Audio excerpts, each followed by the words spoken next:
Tonight in our 7 News flashback, when Beatlemania swept Australia. 50 years ago today, the Beatles had just been mobbed by the biggest crowd in Australian entertainment history, and they were on their way back to Sydney. The crowd know they're here and they're going wild, as you can see with our Channel 7 camera. This is Beatlemania. Any minute now, we're just waiting for the Beatles to appear. Here comes somebody, and here they are, here come the Beatles! 50 years ago this week, Australia was in the grip of Fab Four fever. The biggest band in the world sparked the biggest crowds ever seen in Australian entertainment history. The chant is "We want the Beatles." Another girl's fainted. Shriller than a screaming jet, hysterical fans turned out in pelting winter rain when the Liverpool lads touched down in Sydney. The Beatles arrived on a very wet, cold Thursday, and I think it was the 11th of June. It's still sort of when Thursday, the 11th of June ever happened, so I remember that was B-Day. Paul, what do you expect to find here in Australia? Australians.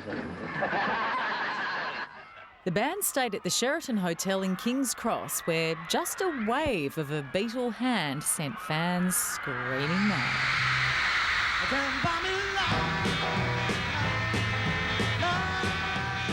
The screaming was relentless, except at the end of the concerts when respectful teenagers stood for God Save the Queen.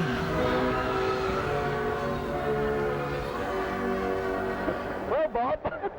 Sydney DJ Bob Rogers travelled with the group. Every day was madness.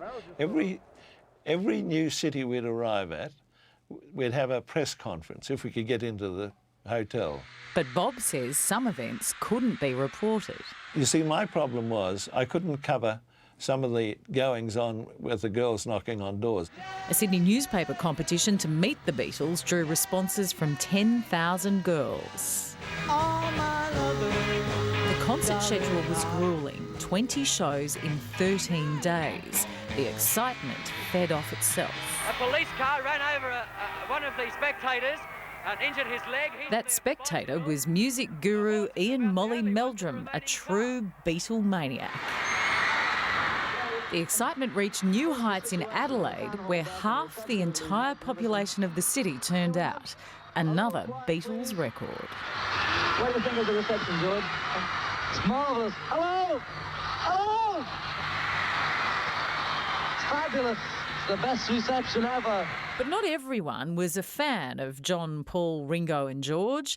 When the Beatles hit Brisbane, some hit back. And they were pelted with eggs and fruit by some university students. One of those students was Bob Catter, now a federal MP. And they came in and said, "Get your gear on, we're going to egg the Beatles." I said, "Who or what are the Beatles?" There were plenty who could have told him.